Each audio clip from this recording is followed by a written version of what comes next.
We need the main chat to be something different. It fucking pisses me off, dude.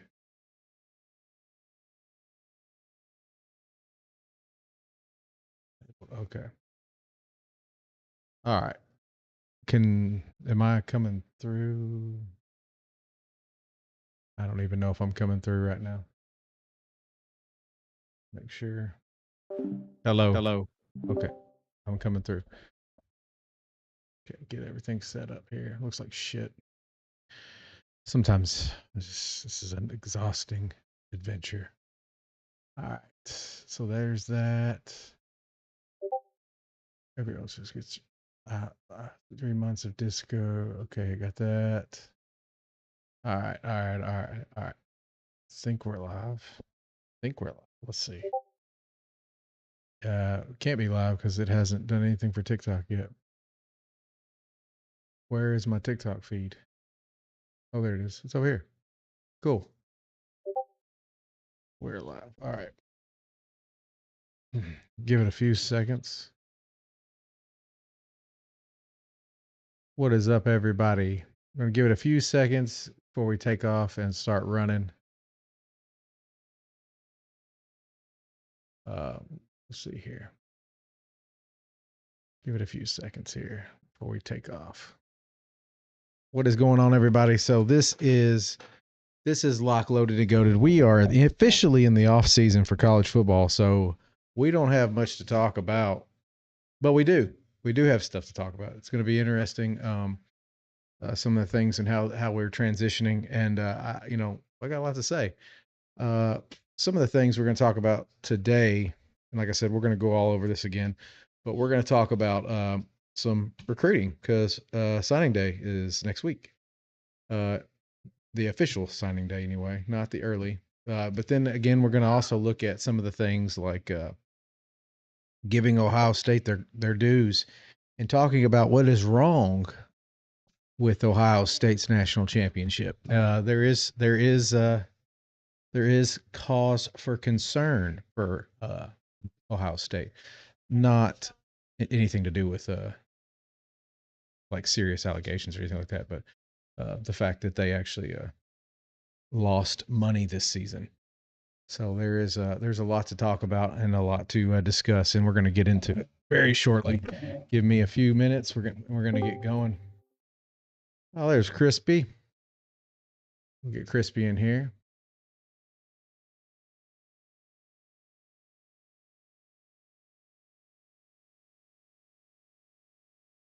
You gonna turn your camera on, Chris?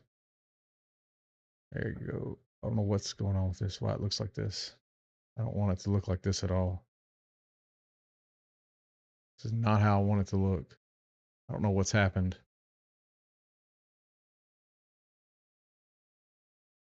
There we go. Okay, now we're ready. All right, so give me a second, Chris, and we're gonna jump right into the intro.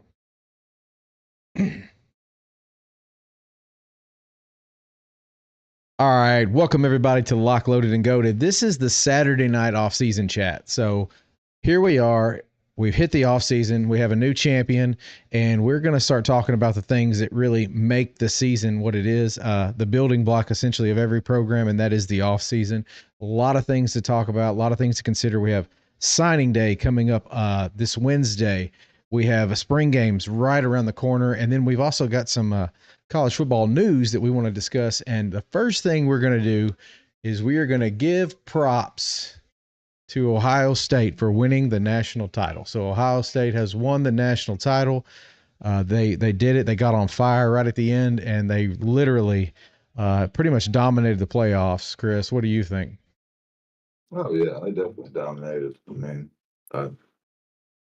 I mean, let's see. I think yeah. They deserved it. They dominated Tennessee, obviously, which was hilarious. And then the championship game. I mean, that team just caught on fire at the right time. They lost to Michigan. They ended the season on a bad note. Didn't get to make it to the Big Ten championship, but when it all came down to it, they got hot when it mattered, and that's all really counts. I mean, they won it all. Yeah.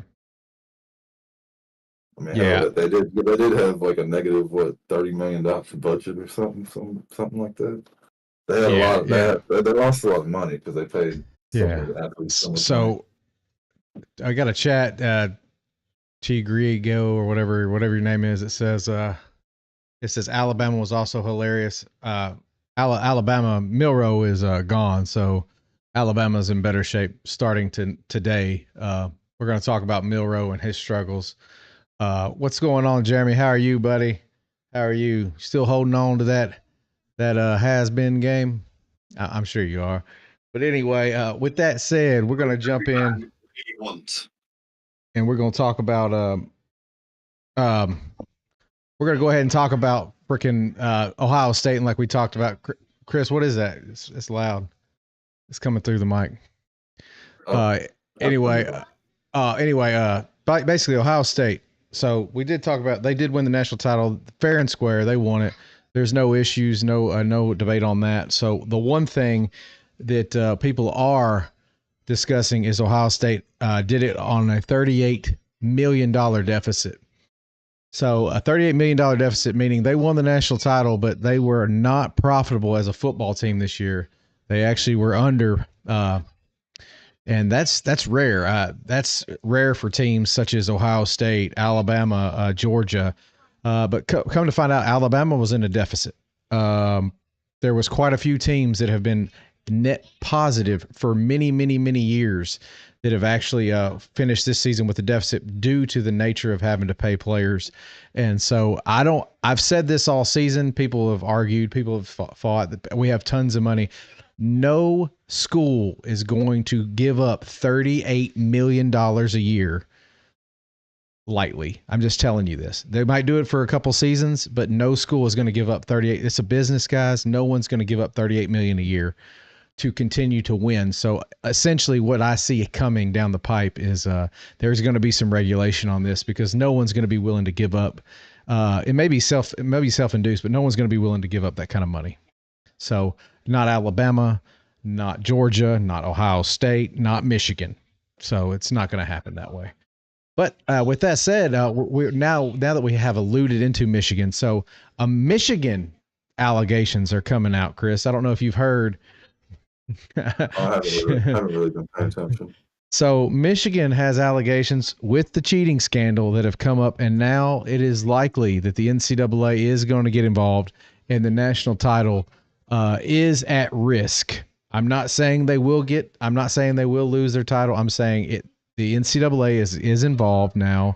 They've been involved, and essentially, Michigan may lose their title if this plays out the way that everyone thinks it's going to, because it turns out, like we talked about, people were deleting emails, people were hiding the truth, and that'll get you in more trouble than anything. And Sharon Moore, the current coach, is guilty of it. It's already come out. He's already said it. So bottom line is Michigan may be at risk. I don't think they're going to take the title away, but it'll be an interesting development for sure to see how it plays out for Michigan. Big Ten is struggling right now in terms of bad publicity. But with that said, no, Ohio State is the national champion, so they have everything going for them, and we have nothing to say other than congratulations to Ohio State. All right, so with that said, Ohio State wins the title. They win the title. They're a $38 million deficit. And then their defensive coordinator, after winning the title, jumped ship to Penn State, their rival, for $3 million a year. I mean, what do you think? How does that happen? How does that happen? I don't even know how that happens. So it's not like Ohio State's defense was just out of this world. They had two out of this world players and a lot of talent. But at the end of the day, like, it wasn't like they were just world beaters, and it wasn't the scheme. This wasn't a scheme defense that was beating you. It was players and individual effort. But I don't know if you probably haven't seen up on that, Chris. But yeah, so Jim Knowles left and is going to Penn State for $3 million a year. Yeah, I've seen that.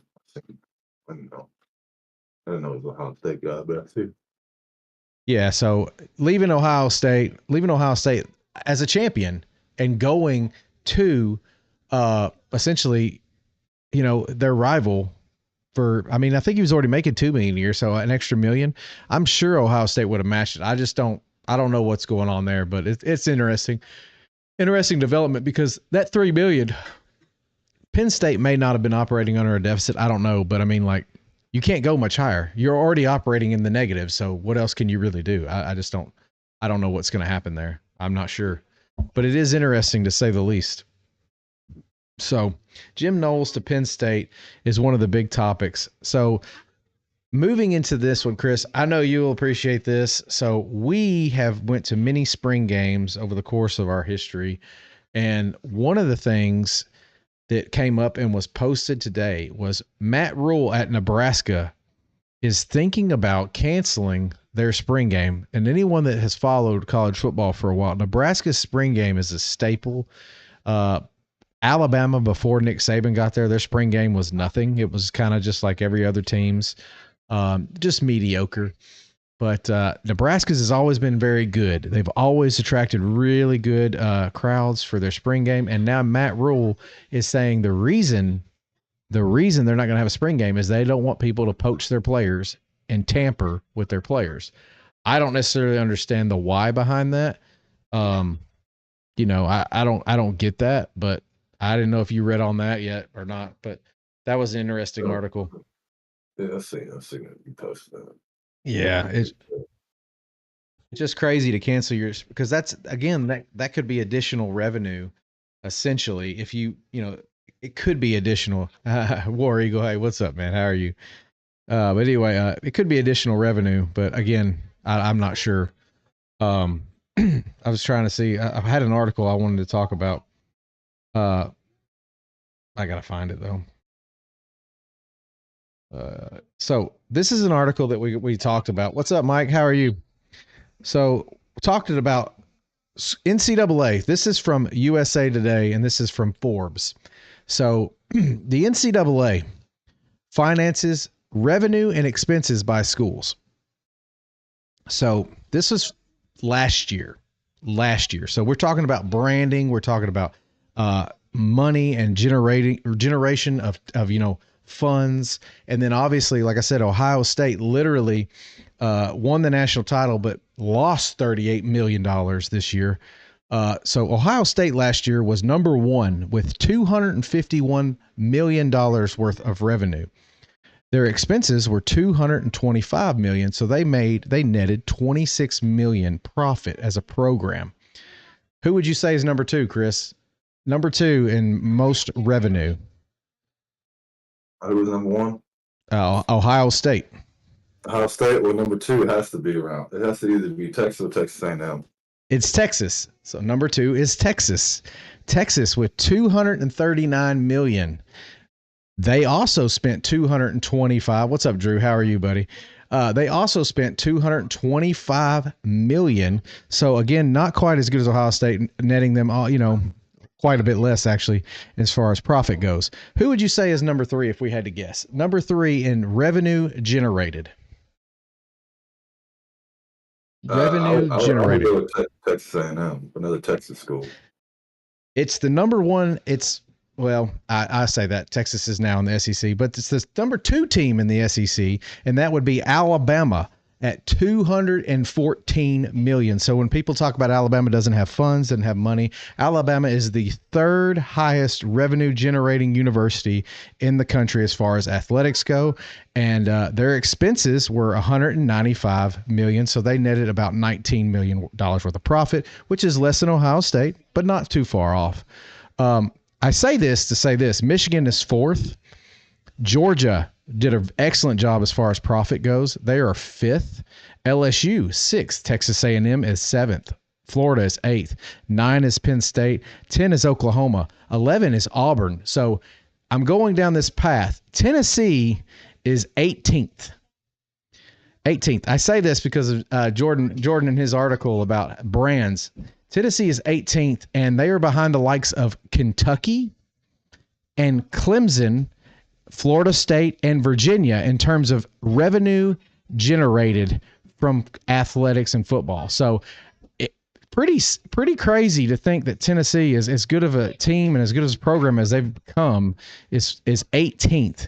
But again, the brand isn't there. The brand it's a regional brand. It's not a national brand like Ohio State, Well, it's not Texas. really it's not Yeah, really a good program. They've been good yeah, for the past couple of years, but yeah. for the past They don't. decade or longer, they have been mediocre.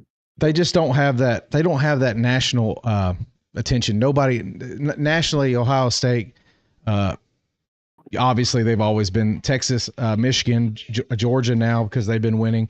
But again, they just they're coming on. But I thought it was interesting that they were behind Michigan State, Indiana, Virginia, Kentucky, and Clemson. But they are ahead of Oregon. They are ahead of Oregon. So that is interesting. Or Tennessee fans in general are just delusional. They just think that they are the best program in the world. And in all actuality, they don't. Like Jordan saying that the real UT is fucking Texas. Let's be real. Man. Anyway, so I thought that was an interesting tidbit of information.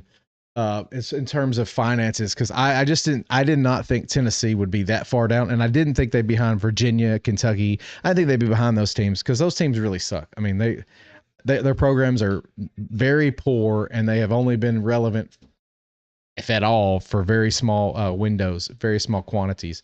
So, but with that said, I mean, it doesn't matter. We're talking about money, we're talking about dollars, and we're talking about, is this model sustainable? Everyone says college football is great. It's this, it's that. This model, I've said it for this whole season, it's not sustainable. And I promise you guys, no one is going to sign up to lose $38 million a year. Nobody. I don't care if you're Elon Musk. You're not going to do that because at the end of the day, you're in this business to make money, and no one's going to sign up for that. So moving on, recruiting wise. So final recruit rankings are out. I did want to touch on ESPN's rankings because they were actually quite interesting. So with that said, I'm pretty sure Georgia had a heck of a finish, heck of a class. They did very well, but certain teams obviously have the leg up on people, but honestly, Texas finished with a great class. Michigan finished great. Ohio State, very, very good class.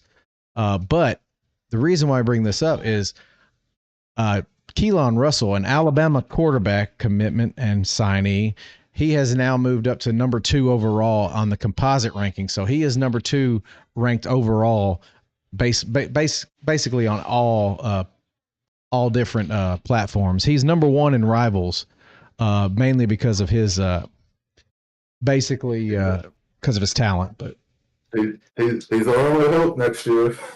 yeah. I mean, so essentially, the Keelan Russell, the thing with him that's interesting is it's him and that Underwood kid, Bryce Underwood, that went to Michigan. So Bryce Underwood, they said, has more upside. So basically, NFL upside, things like that. He potentially could be, the next great. I don't know, Andrew Luck. I don't know who you want to call, but anyway, he has more upside. Keelan Russell is more polished and more physically ready right now.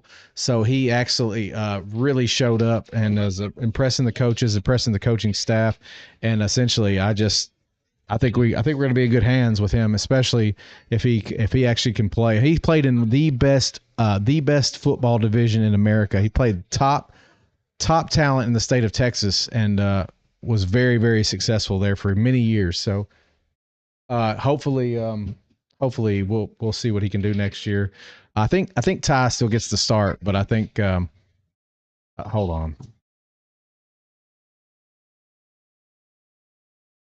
I think Ty gets the start, but I think we'll see him enough to at least get a feel for what he can do. I mean, I know we got Austin Mack too, but it'll be interesting. So with that said, we're going to move on to the one section that we were talking about, and that's the Senior Bowl highlights. So, Senior Bowl highlights, and the only reason we're talking about this is because you got 2 Alabama fans, and that's what we talk about because that's what we follow.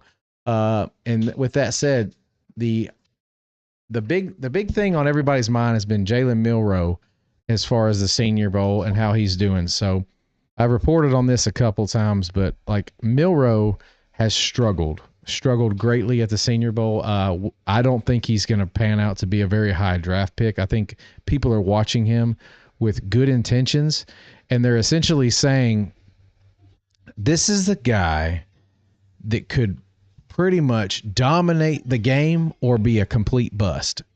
And most NFL GMs, Chris, you know this as well as I do, are not going to take a chance on someone who's that unsure. The biggest comp that they have to him is Anthony Richardson, except Anthony Richardson had more of the intangibles like height, weight. I think Milroe's faster than him, but at the same time, what's that going to really do for you as a quarterback? They also say Milroe has tiny hands. And we laugh, and I laugh about it, but I mean that's one of the things they measure as far as a good quarterback goes. So, but he has thrown a pick six at Senior Bowl practice. He went one section we talked about earlier, 8 incompletions in a row with no DBs covering him. No DBs covering him.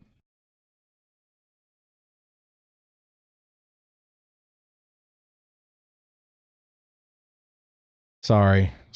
Anyway, with that said, like 8 incompletions with no one covering the receiver. So I don't know how true that is. I have not seen that. Obviously, there's a lot of closed practices and things like that. But if that's true, man, I feel bad for the guy because he's not going to get drafted. I mean, there's just no way. There's no way. I say that. He's going to get drafted. I just don't mean he's going to be a first rounder like he thinks he is in his mind. But with that said, like, there's not really much to go on because outside of that, like I said, the Senior Bowl, I don't remember when the Senior Bowl is. I think it's this weekend. Players, let's see here. Players who made big impressions this week. Well, the Senior Bowl was today, I think. Let's see here. So people that made big, says Elijah Arojo for the tight end from Miami, did very well. Jack Beck, a wide receiver from TCU. Trevor Etienne, really showing up and improving and impressing the scouts.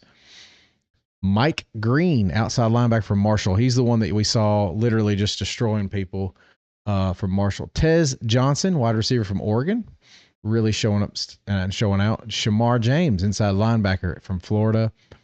Riley Leonard, quarterback from Notre Dame, showing out. Checks all the boxes as far as intangibles go. Milroe is 8th. He entered with a lot of questions, and he didn't answer any of them, is what it says. This is a read-up on Senior Bowl 2025. He's an outstanding runner and throws a beautiful deep ball, but was not sharp on short or intermediate routes in either practice, but he stayed in there and took all the hits and was by far the most popular player with the fans during and after the game. Wow. Wow, that's a nice way to put it. But anyway, so Milroe is still a lot of questions. A lot of things that we don't quite understand with Milroe, and I don't think we ever really will. Maybe he'll get some answers for himself and for everybody else in the NFL, but as of right now, he is so inconsistent. As a Bama fan, you want to like the guy. He's the nicest guy. He is one of the most stand-up characters in terms of off the field. But like I said, when it comes to on the field, he's very emotional. He wears his emotions on his sleeve. He is very his memory is very, just very short. He I don't want to say short. That's actually long because he can't get over that. He can't get over the hump when he makes a mistake. And so, with that said, like hopefully he does well in the NFL. I just don't see it happening. I don't see him really taking the bull by the horns and running with it. I don't see it. Not anytime soon. But there you go. But the big thing for today was just talking about this. Basically, the overhauls, the impact of the transfer portal. So just looking at how do we develop players? How do we get better as a program? Knowing that you have to pay players now, you have to pay players. You're going to be less inclined to want to cancel your coach and do that buyout because essentially you're going to have to pay the players out of the university slush fund. We'll call it whatever you want to call it. But essentially, you're going to be less inclined to want to cancel players.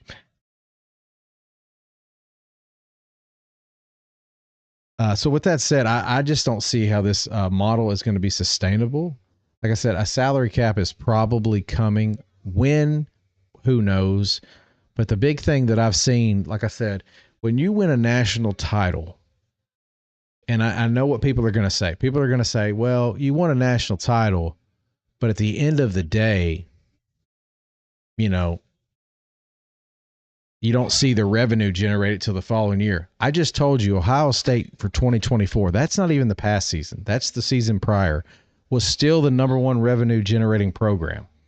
Even a season they didn't even go to the playoffs, they were the number one revenue generating program in the country.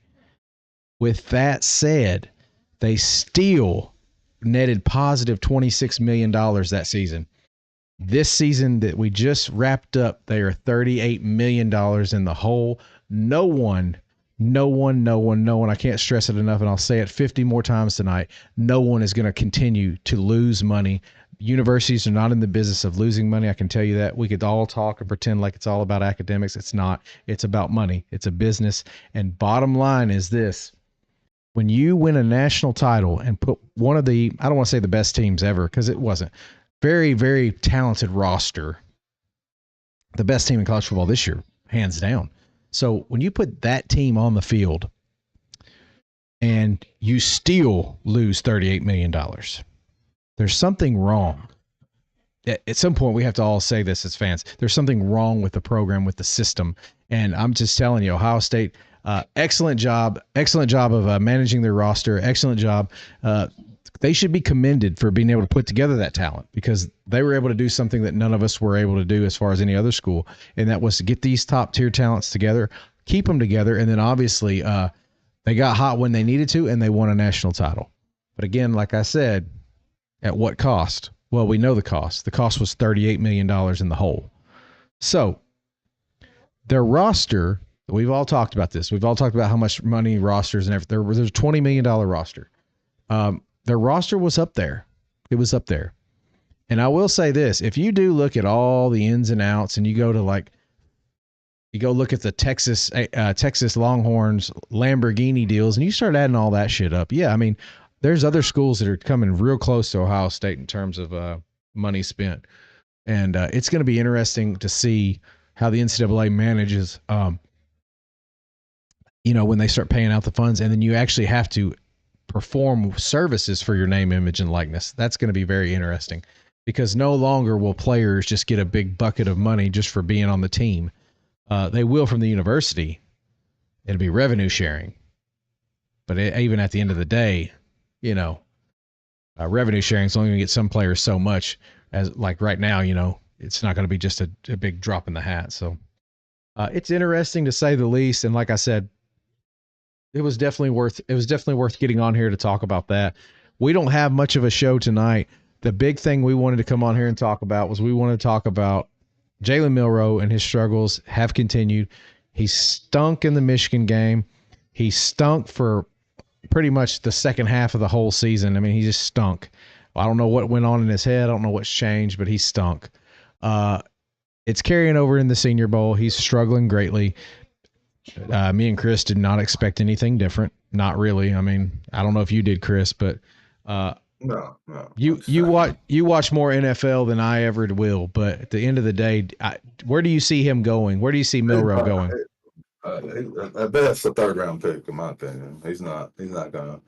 I think anywhere in the first round or second round. I think that's a fair assessment, because I think a third round, he has talent, and you could use him almost like, if you can't get him on the field at receiver, you could use him like Antoine Randall L, like the Steelers did.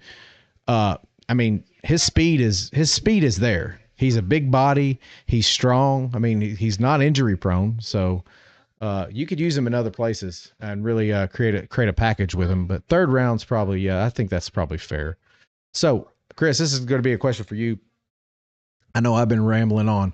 So, Titans have the number one pick. We live in Tennessee. Who are the Titans going to take? They have said publicly they are going to take a generational talent. A generational talent. So a generational talent is on the lines of Brock Bowers. I'm trying to think, like an Andrew Luck. Trying to think of this game changing. There isn't one in the draft. Yeah, Tony. Unless you go, that dude from Penn State. Yeah. That pass rusher might be him, but. So Tony said I'd say late third at best. Another Malik. That is who they compared him to. Tony, they compared him to Malik Willis. Literally compared Milroe to Malik Willis. That's who the Senior Bowl compared him to, and I could see that. That is a perfect analysis, a perfect comparison. So, Chris, you say Titans. You say. If it's generational, you're not going to sit here and say Travis Hunter because he's not generational. Sorry.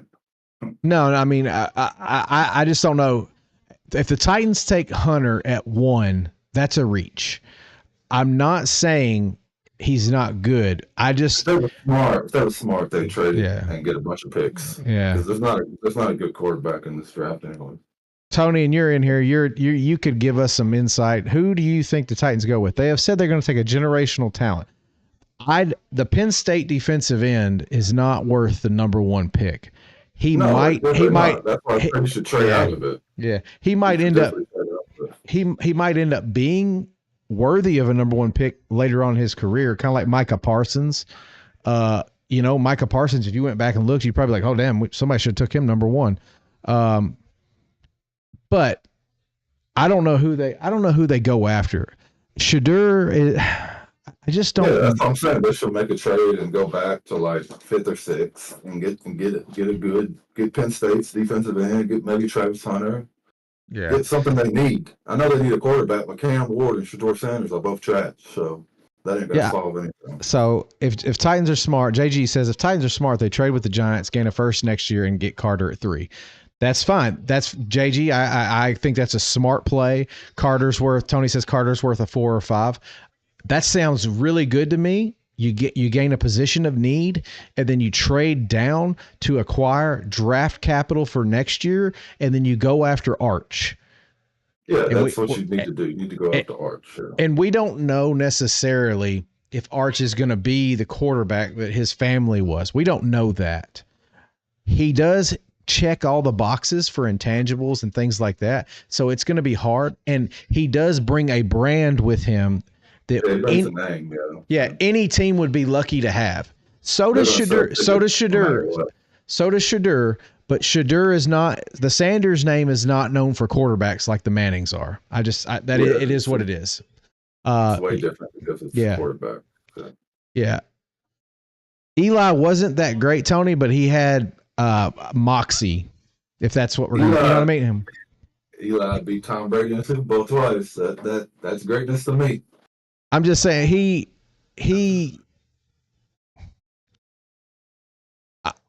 I don't know. I'm just saying, Tony, like if Arch were to come and play for the Titans and give you the same gutsy performances that Eli gave the Giants, I think the Titans would be better off. So JG said Shedeur slipped up and said he would be playing in Dallas Stadium against the Cowboys very soon. Oh, okay. An interview. So he playing in Dallas Stadium against the Cowboys. So where do we see him go? So he's going to the Giants then. He's going to the Giants. Giants won. They won. I think they're going to be the ones trying to trade up to get the number 1 pick. I think, like what Tony was saying earlier. Okay. Well, hopefully the Titans. Okay. I didn't see that, JG, but yeah, that makes perfect sense. And that again, Shedeur slipping up and saying that's exactly what you're getting from him. Like I don't have anything against the guy. I have nothing against him. I don't see the professionalism in him that I would see in someone like an Arch Manning or someone else. But that's okay. Tony, so you said they need to get a king's ransom though. So what's a king's ransom? If so, the Giants have the 3rd pick or something like that. So you get the 3rd and you get the 1st round from next year, maybe. You get at least a 1st round from next year and maybe a 2nd or maybe another 1st. Yeah, you do. I'd have to have 2 firsts. Yeah, at least 2 firsts and maybe a 2nd. Because I don't know. I mean, as a Titans fan, I mean, we don't want another losing season. And you still have Levis that, which I don't know, he's probably done, but uh, I mean, you'd like to at least get to 8-8. Hell, you can go out and get fucking Justin Fields or Russell Wilson, or so that's better than Will Levis. Justin Fields, if he gets in the right system, he might do something. Well, I mean, Justin Fields at one point was considered the top quarterback in the nation at one point of his career. I'm not saying he is now, and he had moments last year of clarity. He looked halfway decent last year. I mean, enough to where Russell Wilson and Fields are both vying for that spot. So I don't know. It's going to be interesting, man. It's going to be crazy. Yeah, I think Fields is a better option, but I think he'll probably go to the Raiders. Yeah, I mean, what about Pete Carroll coming out of retirement? What the heck is going on, man? I don't have y'all heard the rumors about Saban? It's not a rumor. It's Stephen A. Smith said that they need to go. I can't remember what he said. He said they needed to go grab somebody and they needed to get Nick Saban on this. Oh, they need to have a losing season this year at the Cowboys, and he needs to go all in for Arch, and he needs to go get Nick Saban to be his coach. That's what Stephen A. Smith said. Let's see. No, you draft Carter after trading back to third. We'll let Will Levis start another year than you have. Yeah, that's what I'm thinking. JG too. I'm thinking honestly, like you've already invested Levis. I mean, I'm not saying he's going to get you to the playoffs. I'm not saying that. If they would have kept a decent running game, then they could have at least had a shot, maybe playing defense and getting to the playoffs. But they have nothing. They have no offense. But if you can get to 8-8, or just sell it. I mean, I don't know. I just don't think as Titans fans, they're just those losing seasons don't sit well in Tennessee. Like it just don't. People lose consciousness around here very easily. I mean, yeah, I agree, Tony. I wouldn't pay anybody else nothing. You hot take. I wouldn't want to. So JG says hot take. I wouldn't want to deal with Hunter playing two ways. I mean, he don't have a choice. Like Hunter's going to have to do whatever the hell they tell him. He's an employee now. Like no matter where he goes, he's an employee. Because his agent can say whatever the hell he wants. You say, all right, go sit your ass on the fucking bench. I mean, because bottom line is this: he's not making big money. He's making good money. So I'm not saying it's chump change, but he's not making big money until he gets to that next contract. I mean, that is what it is. I mean, he's got to get to that next contract. And I'll say this, and like I said, we've talked about Chris, me and you've talked about this. This dude is no Sauce Gardner. He's not. He's no Patrick Surtain. This guy is a very good athlete and a very talented player. And I'm going to say this, dude. He's got lungs of steel for being able to play as many snaps as he did. But there's no way he is as shut down as the two. I'll say the two best. They were in the same class together, Chris, Sauce and Surtain, and there's no way he's not that good. Hunter's not that good. Yeah, Tony, I agree. He'd be broken down, but it's an interesting. The draft is coming, man, and it's going to be really interesting. You've got some really good players out there. And Tony, he may evolve into that. He's just not that now. Those are tall, lean guys that know how to play the ball in the air. And I will say, he does know how to play the ball in the air. He has great hands. I'm just saying. Yeah, JG, we talked. Me and Chris have talked about that. That's the thing. So that's the thing, JG, that you bring up. I don't know, Chris, if you were reading this or not, but he said, I watched him get manhandled by a receiver blocking him. So, and I'm not trying to sit there and shoot, but can you imagine him trying to guard DK Metcalf? I mean, I'm just telling you, if DK Metcalf is running to him and is going to block him, he's going to be flat on his ass. He's going to be pancaked all the time. But do I think he will be successful in the NFL? Yes, I do. I think he'll have a decent career in the NFL. He has a pedigree. I mean, he has a pedigree. He's going to be okay. So, but I think he's going to struggle initially to get adapted to the game, but I think he'll be all right in the long run. So, Chris, what's going on? Who's going to win the Super Bowl? Thank you for following. Who's going to win the Super Bowl? I mean, Yeah. Nobody's going to beat the Chiefs. I mean, I thought the Bills were going to beat them, but they're not. Yeah. So, yeah. Eagles ain't going to beat them. Yeah. I mean, they ain't going to be able to run Roll the ball Tide, like brother. they did against Buffalo. Yeah. So I'm rooting for the Eagles. Eagles got them Bama boys. So that's Georgia. That's Georgia North. That's Georgia for the Eagles. That's Georgia North. Georgia North up there. Oh, we got Tony in here. He said, I'm tired. He said, I'm tired of chatting with y'all. I got to get in here and show y'all what's what. Hold on. Let me get this out of here. Oh, shit. Where am I at? I ain't over here. Damn. Why am I not here? I don't know where I'm at. Yeah, y'all give me a minute. I don't know why this keeps fucking up, but it does.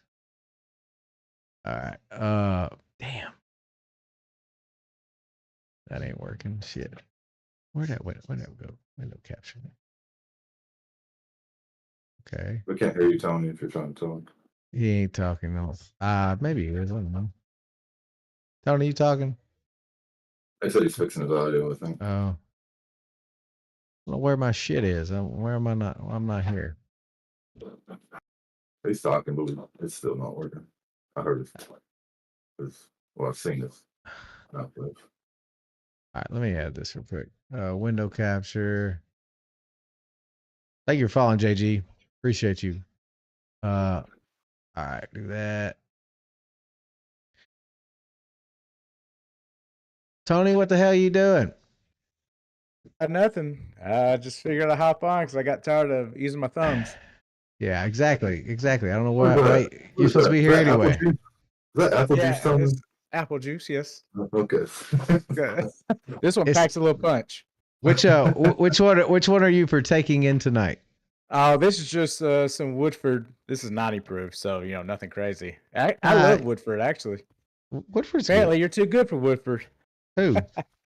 You. Me? Why? That's what old Derek was saying. There's better shit. I mean, I'm not wrong when I say that. There's better stuff out there, but that doesn't mean I don't like Woodford. Hey, it's good. It's good, but especially this 90 proof. Good for eating. I'm not eating, but the double oak is really good, but like if Derek if Derek was half as good at doing his job as he was about talking shit, we'd be better off. Oh, trust me, I know. All right, so Buck, roll Tide, buddy, roll Tide. 6 Bama players will start in the Super Bowl. That's awesome. I am hoping, guys, that Slim Reaper gets a touchdown and we end the Bama curse. No Bama player has ever scored a touchdown in a Super Bowl. Crazy stat. That includes Julio. Is not scored a touchdown. Didn't score a touchdown a couple years ago when they were playing the. I don't think so. That's not Julio's fault. First off, because Matt. Ryan was a piece. Dude. Julio played. He had like 200 yards receiving. He had like 200 yards receiving that game. It wasn't like he was. I've always said though that Matt Ryan, especially in the red zone, for whatever reason, just forgot that he had Julio and never looked his way. That's why I like a lot of years Julio had less than 10 touchdowns because Matt Ryan went full tard and just never looked his way for whatever reason. I don't know why, but he just did. Well, guys, if we get kicked off, we know why. Hey, I didn't say anything bad. I said tart. Oh, okay. I said tart TikTok. There you go. There you go. Yeah. There you go. The okay. Candy. So everybody likes sweet tarts. Everybody loves sweet tarts. Yeah. Let's see here. You guys think Russell has a chance to win that start? So Russell. You're talking about Keelan Russell. I mean, he certainly has a chance. If Ty Simpson is not developed. So Wesley, I think it's Ty Simpson's to lose. He's been in the system. He's been in the program. He's been in college football for this many years. I picture him a lot like Mac Jones.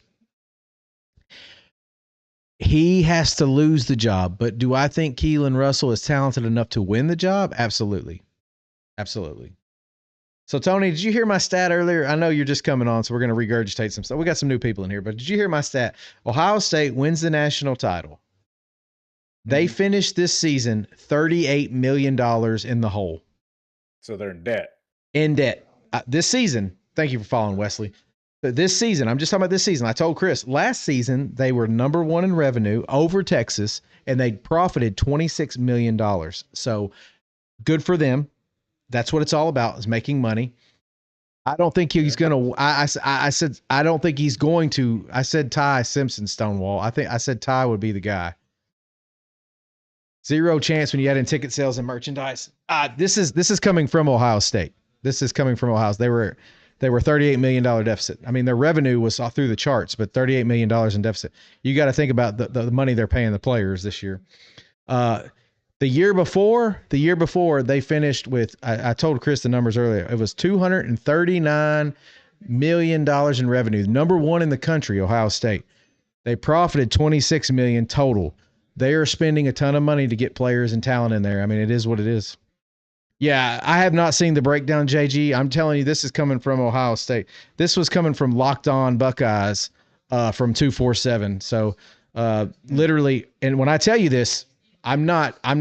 Alabama was in the deficit this year. Tennessee was in the deficit this year. There's not many teams that weren't in the deficit. So it's obvious that we just haven't figured out how to navigate this world of college football yet, because I was telling Chris before y'all got on, there's no team that's going to sign up to be in the hole every year. So I'm not saying that Alabama didn't do it right. I'm not saying anything like that. There's a lot of teams that were in the hole.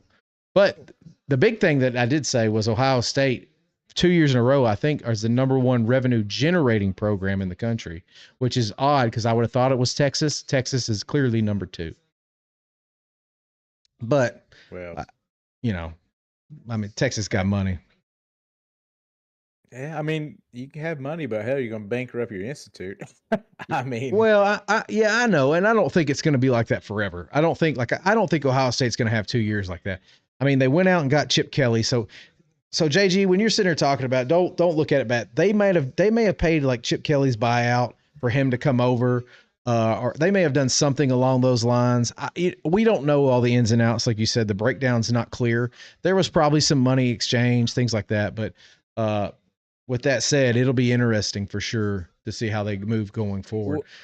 Well, did you see earlier today? Was it today? From the Vol report. This has to deal with Nico.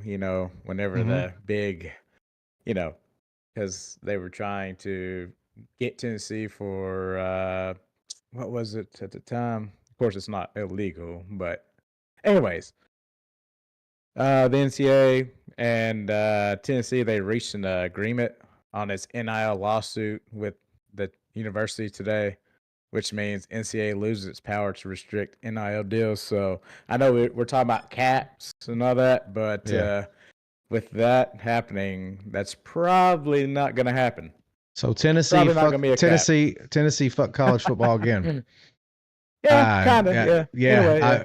Because I'm just telling you, it's college football is pretty bad, man. It's pretty.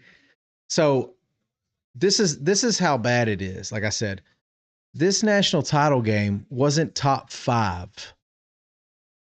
So you would think playoffs, oh my God.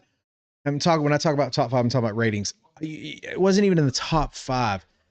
What in the world? Oh yeah, we're going further and further away from good football. The farther we go, let's see here. Everybody wants to watch these crap teams play. Me and a group of guys. At least it wasn't a true TCU situation. At least because it looked like it was about to be like that, and then Ohio State let Notre Dame come back. Notre Dame actually had a shot, but they just couldn't capitalize. So let's see here. let's see. Jim says, I think the defense is going to be really good. I'm assuming you're talking about Alabama. Yes. Alabama's defense should be very good next year. They have a lot of good talent returning. It's the most talent we've had returning at an Alabama roster since before Saban got there. We have 14 seniors coming back that were starters. So it's the most talent we've ever had returning. JG says, if you guys know a lot about the draft, they do a draft, NFL mock draft. Yeah. That's tough. Yeah, that would be tough. mean, because see, with Titans, you never know what they're going to do.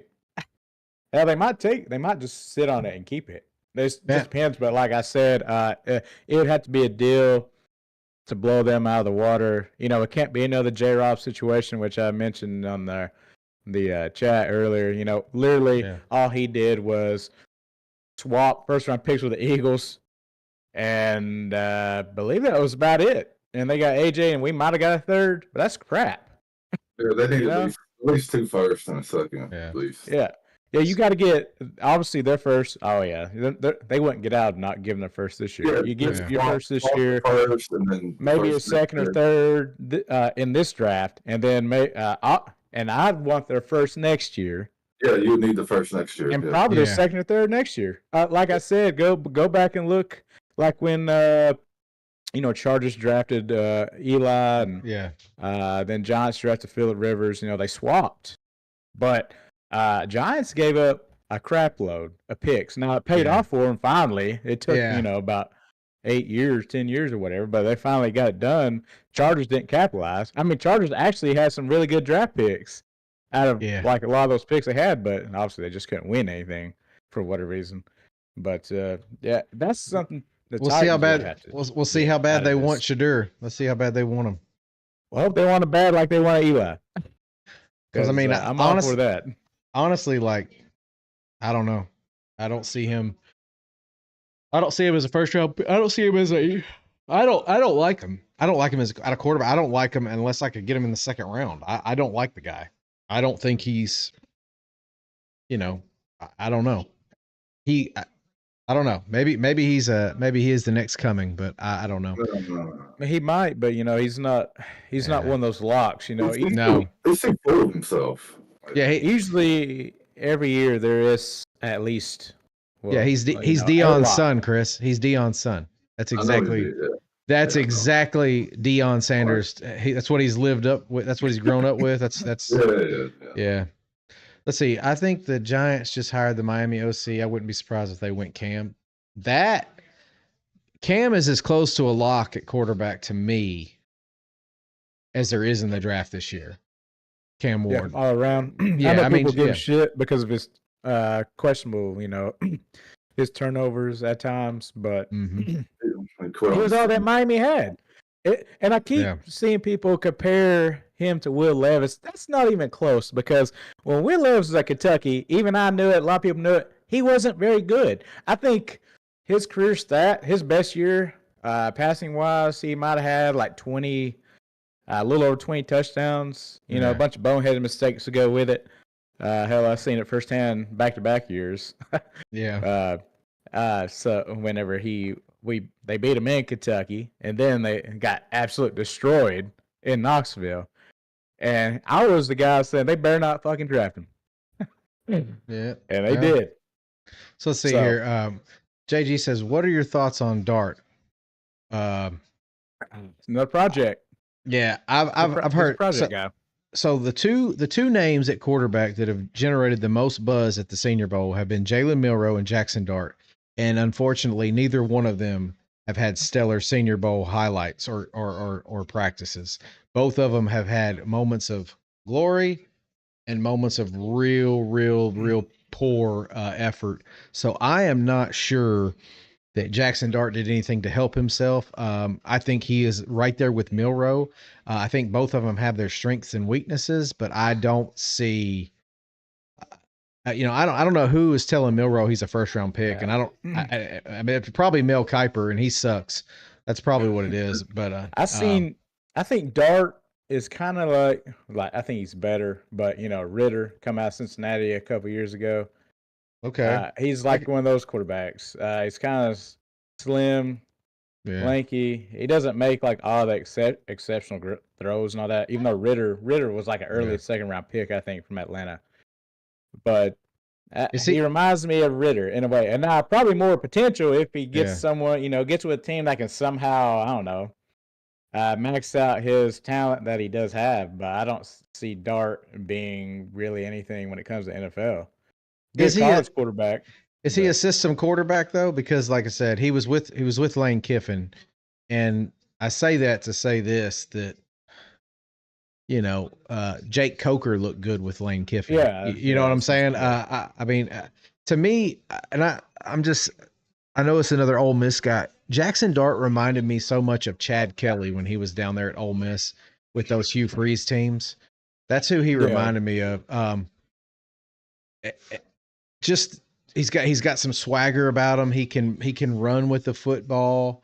He has a big arm, but at the same time, it's like, I don't know, JG. I'm not sure. I wouldn't risk a first round pick on him. I mean, I do think Dart probably has more upside than Milroe. For some reason, I just don't think Milroe has anything you can coach. I think there's something wrong with. I think there's something wrong with him, and I don't mean that like in a negative way. I just mean he's not going to ever be any more than what he is.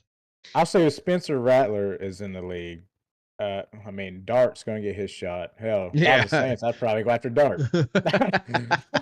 That's a good point.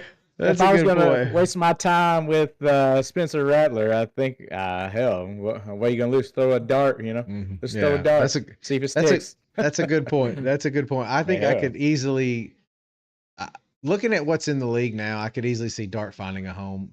Hell, I mean, if he falls far enough, maybe the Titans will go take a reach and say, hell, give that guy a shot. I mean, what do you got to lose? It better be close to the end of the draft because I will fucking lose my shit if I see Dart come across the board fourth round or earlier.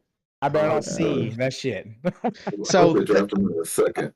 But let's say he does fall to the late third or something like that. God, I don't know. That's still hard to take because now every time I see kids like Dart and stuff, I just think of Malik Willis. Oh, I know. Yeah. And I'm not saying Dart is like Willis. Now, you told me that apparently I haven't watched any of the Senior Bowl, and I just seen some highlights. The Milroe was a big talking point because I seen a lot of those shit plays. But I seen them all year. I don't know. Now when I start looking at these kids, we watched them this year too. Mm-hmm. Now, kids that you're not for sure of, like Malik, when he come out, no one was for sure about him. Titans apparently were. He's good enough for early third round pick. Yeah. Every time now I'm just going to think of Dart as maybe a Willis or a Ritter. Riley Leonard's gained a lot of good talking points. Because he's got intangibles. He has intangibles. I mean, Notre Dame didn't let him really. Yeah. Let's face it. The offense was pretty much built around him and Love at Notre Dame. Yeah. They just run the ball, really. Yeah. Well, so you never got to see what he could do. Yeah. Yeah. You couldn't see what he could do because they really didn't pass much, and the receivers there are not exceptional at Notre Dame either. Yeah, but it did get him to the playoffs, and it got him to the finals. So, it worked. That's what I'm saying. It's good. That's why he has intangibles. Because Josh Allen coming out, big arm, all the shit. He played for Wyoming though. Yeah. So obviously there's gonna be a lot of questions. Bills are ballsy enough to take it, and it paid off. Yeah. Very rarely does it pay off like that though. Yeah. Oh, I know. You never know. I mean, a lot of times those picks are just busts. Yeah, back in the day, when the Chiefs got Mahomes in the draft, who traded the pick to the Chiefs? It was the Bills. No, it was the Bills. The Bills. The Bills traded the pick to the Chiefs. Okay, so the Bears passed on them though. Bears could have had them. The Bears took Trubisky that year. Yeah, Trubisky. So wow, what a shot! Bears took Trubisky. Yeah, that was a bad miss. But I mean, really, like I seen another talking point when we're talking about Mahomes and Allen. how many Super Bowls do you think Allen could win with Kansas City teams? Because Allen has developed from Wyoming. The Wyoming Allen, I remember him coming out his first year at Buffalo, inaccurate as hell, but he was a hell of a runner. Like he was very physical. Yeah. As he's developed now, obviously he can do everything. Yeah. Over the last 3 or 4 years, what could he have done? What could he do right now over the last 4 years? So if he was in Kansas City's, with Andy Reid. And I'm not saying Mahomes is shit, because there was a lot of people who didn't believe Mahomes coming out either, and apparently, obviously, he's really good. Andy Reid, when it matters. Andy Reid's a fucking quarterback whisperer. He's a legend, dude. He is a legend. He's the best fucking offensive mastermind right now in the league, and there's no. I'm gonna say this, like he made Alex Smith look like he may go down. He may go. He may not be. He may not end up the best coach ever, but this guy is seriously. I don't care if he is number 2. He's top 5 at least. I don't give a shit. I'm not saying he's number 2. I'm saying, but this guy's severely underrated. He could be. Look how many times he took the Eagles to the damn finals. I mean, a lot. And then he gets to the Chiefs, and he just continues, and they're a dominating force. And to be honest, the only team that's ever had a shot, Joe Burrow had a shot one time to beat them. The Titans had a shot one time to beat them, and they just never could come up with it. The Chiefs are just it, man. They're just dominating. That's what happens when you have a coach who's been there, done that, has learned from a lot of fuck ups, and got beat by really good teams though too. The Eagles did. Some damn good teams. They went to like 5 or 6 straight NFC. Tampa Bay, man. Tampa Bay gave them a fucking hard time. Obviously, they lose to the Patriots one year in the Super Bowl, but I mean, you can say he's a top 2 or 3. He gets 300 wins, I think. If he wins this Super Bowl, it'll be number 4 under his belt. So how's someone gonna say he's not? No, he's a hell of a fucking coach. He is. And people can't say, well, he's got Patrick Mahomes. Yeah, that'll be 4 out of the past 5 Super Bowls. You can't say, people going to throw this crap out there, kind of like Bill Belichick, right? So, you had Tom Brady. Well, no one thought of Tom Brady except for Belichick and Kraft, apparently. And then same thing for Andy Reid right now in Kansas City. Yeah. No one really thought much of Mahomes. He was what? Was he a second-round pick? No, pretty sure he was. Like late though. Was he late? He was like 11th or 12th. Yeah, but no one was, they were highly of him. They're not like he wasn't a can't miss. He wasn't a can't miss. Yeah, he wasn't one of those. He's a project. And it's paid off. Andy rode in there. Hell, Andy, a couple times with Alex Smith. Well, second year. He said his first year. Alex Smith played his first year. The first 2 years, and they made it. They were in the playoffs. And then the third year, that's when Mahomes finally took over, made an AFC Championship game, lost to Tom Brady. But it is what it is, because a lot of QBs have lost to Tom Brady. But I mean, but Andy Reid though, I mean, look at his body of work. Even in Philly, even though he didn't win the championship, he was always there. That motherfucker went to like 4 NFC Championship games. Was always in contention for at least, in the playoffs or, on the verge of make playoffs. I don't know if he's ever had a losing. I don't, off the top of my head, I don't know if he's ever had a losing season as a head coach. I don't know. I think his last couple of years in Philly were pretty rough, I think. I don't know. Yeah. I don't know about rough. I think it was kind of like, because I know Chip Kelly ended up getting that job. Yeah, I don't remember. I don't remember off the top of my head. I just think, I don't think it wasn't as smooth as it was, whenever they're losing to the Buccaneers and shit in championship games and whoever else, like the Rams, losing to the fucking Rams. Yeah. Back when they had Kurt Warner and shit. So, I mean, that's. Tony, who's winning the Super Bowl? Who's winning the Super Bowl? Oh, God. I mean, it's the whole world and the refs against the Eagles. Everybody about the refs. Oh, my God. This football. I will say, Chris, I've never even gave the refs a consideration. I've never heard it, but I will say this: Mahomes knows exactly what he's doing. He plays the part very well. You seen him? I like Mahomes. I know Chris, you love Mahomes too. The flop on the sideline was about as. That's the one. I was like, damn it, you fucking bitch, stop that. That's smart. That's smart. Oh my god, it is LeBron James stuff right there. Chris. Stop it. I don't like it. I don't like it. I don't like it. Like that is making it hard to root for you. That is the slang word for a kitty cat. That's what that is. That's the slang word for a kitty cat. Don't want to get kicked off, but he is smart. He knows what he's doing. It's just like I said. Hopefully we're getting to the point where we're past this and we can start like penalizing people for flops and stuff. That'd be awesome. I have a hard time believing anybody's going to beat him in the Super Bowl. Yeah, he'd be tough to beat. It's in the script. I mean, yeah, I guess you could say that. If you think it's rigged, you could say that, I guess. Nah, I mean, I'm not going to say it's rigged, but I feel like sometimes, I mean, I've seen it in all professional sports when there are teams that do have success, they always get benefit of doubt. I don't know. I'm ready. It is what it is. Kind of like the NFL making up a rule in the middle of a game when the Raiders were playing the Patriots. The tuck rule? Oh, yeah. And then they get rid of it next year. Yeah, but Chris, that is an example. Yeah, there's certain people. I'm not saying it's me. But there's certain people that believe that Michael Jordan had an influence on the refs because he was that good. So there is something to this. It's a conversation for another day. That's exactly what I'm saying. It's if you're great and you win, you're going to get benefit of doubt sometimes. It is what it is. Yeah. I mean, I can tell you, I've known a lot of Utah Jazz fans in my day, and they will tell you that Michael Jordan. Someone told me Michael Jordan was the most overrated. They said it's the most overrated player in the history of basketball, and I'm like, what? Just because they beat him twice, they kept him from winning a ship. Hey, that wasn't a push-up. Russell's just got weak knees, and he got his ankles broke.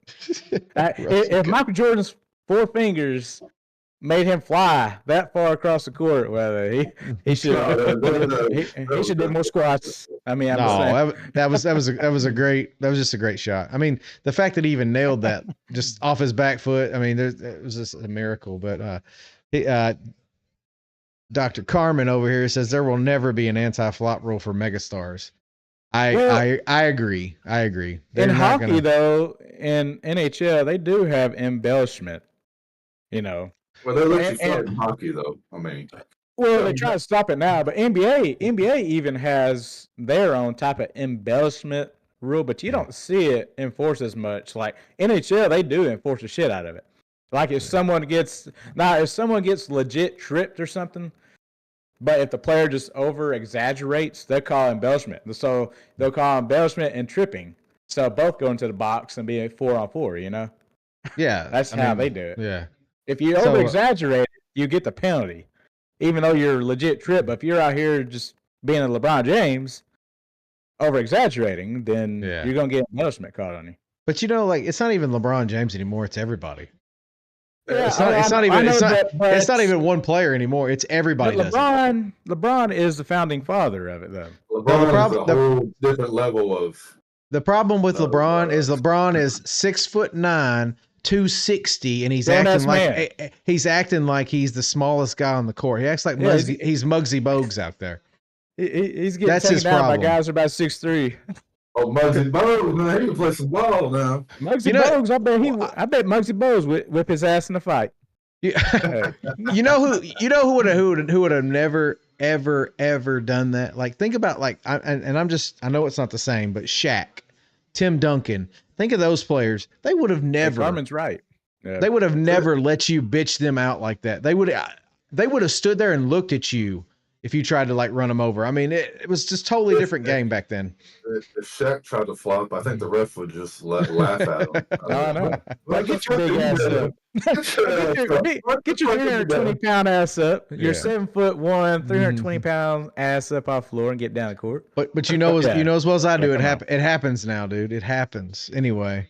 But yeah, NHL is worried about the integrity of the game. NFL, NBA are worried about it. Yeah, I mean that's true. It is true because they literally come out with it probably about 5 years ago or so, especially when they come out with that embellishment rule. And of course they're like, trying to be like a good role model for your kids. Like, Yeah. Well, crap like that. Carmen, you might be onto something. James Harden was very bad at it. He's bad at it too. He absolutely his receding hair. I think it's got something to do with receding hairlines. I think it Harden does. Harden, all right. So he is a 3-point lover, and that's all he wanted to do at time. He's about borderline. He's still good. He's about borderline washed though. He's old now. But in his day, though, in his prime, yeah. He would literally lean into defenders. He's creating the contact.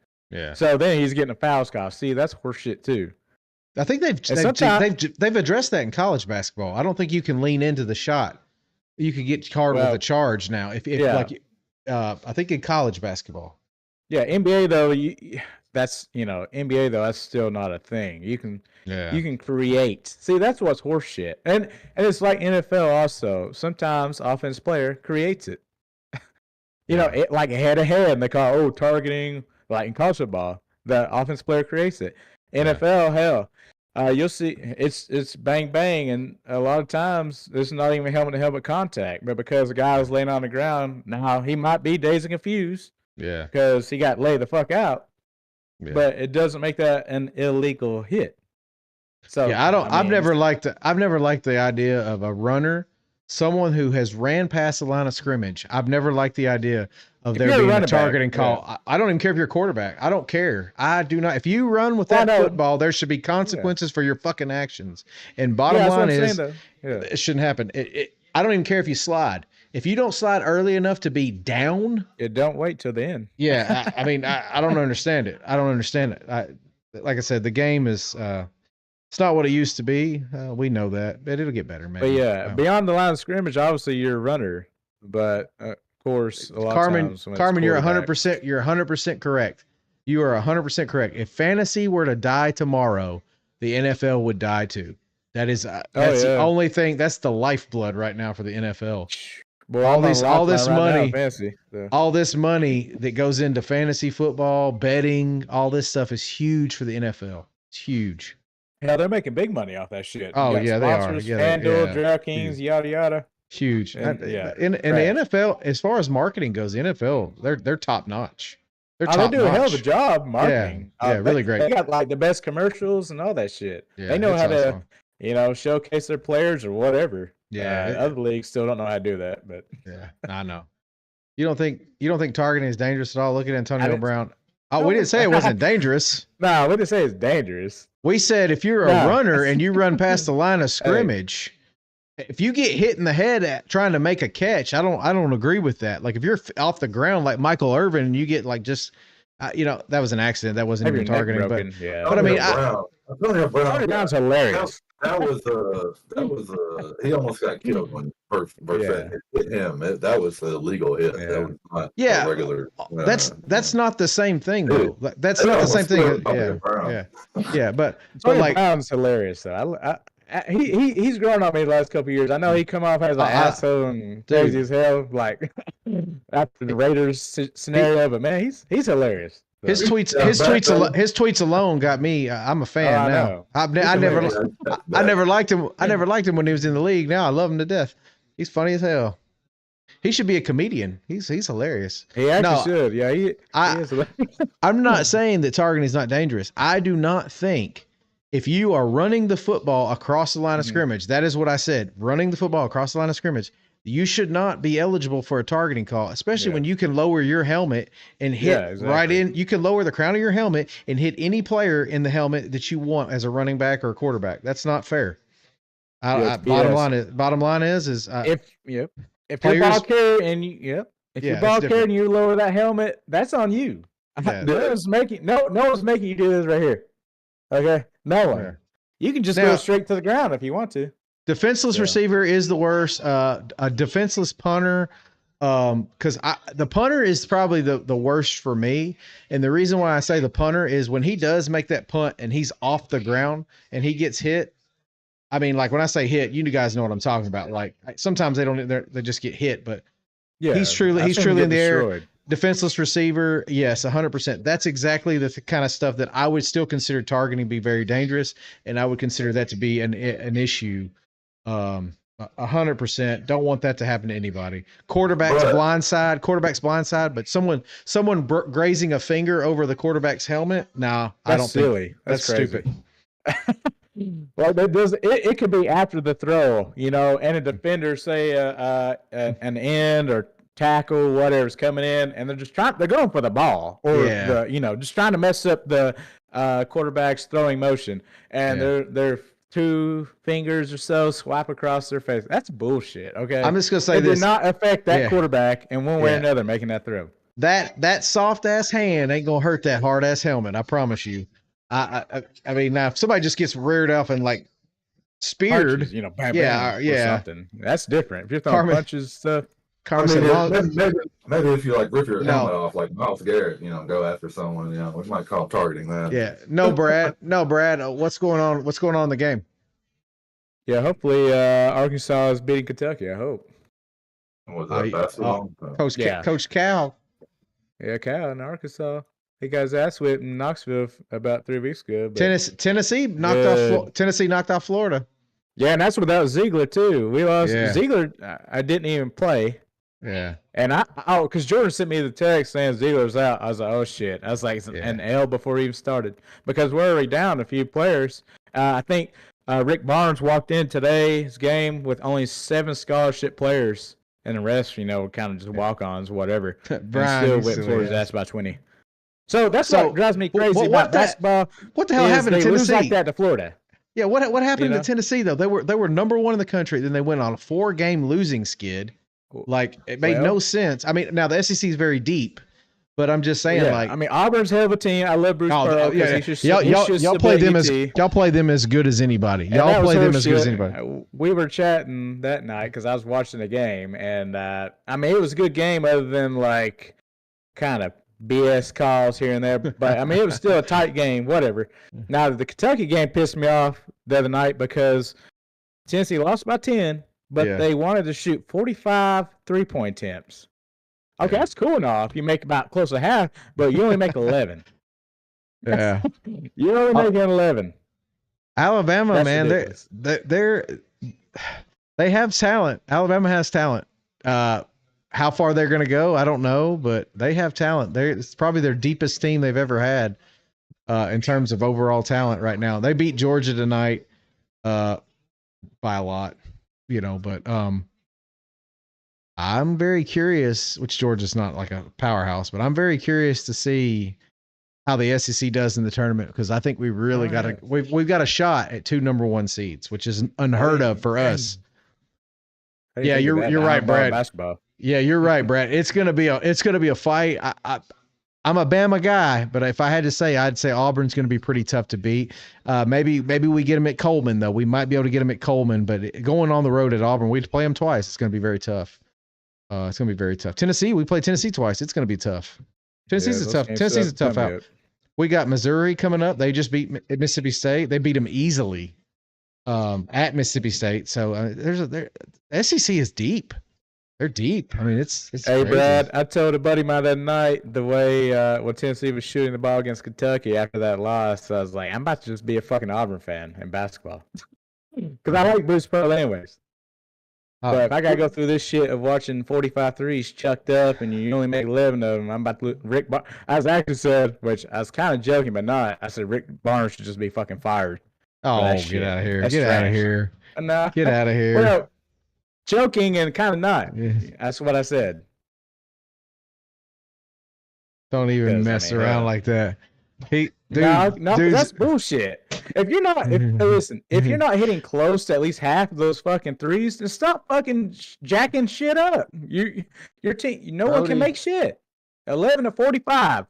Yeah. All right, against Kentucky, you lose by 10.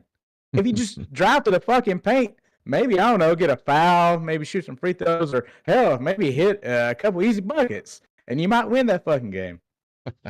Now, the Auburn game was a good game. Besides, there's some questionable calls, but that's whatever. So Buck Thompson says, bump all that. This is a gladiator sport. Take the targeting rule out. They know what they signed up for.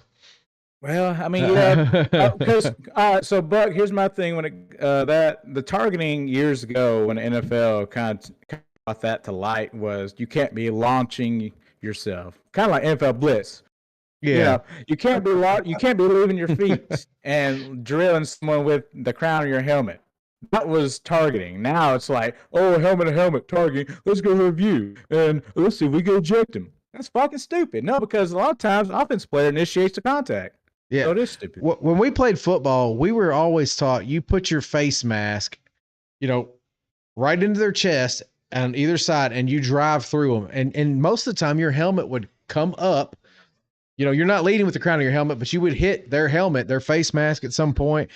That's how tackling was always taught back in the day. And now it's, I feel bad for these players because I don't even know how they even expected to tackle.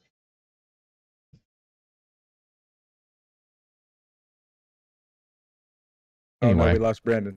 No, I'm good. Oh, okay. I'm good. Anyway, I got one final topic. This is for fun. Mike Evans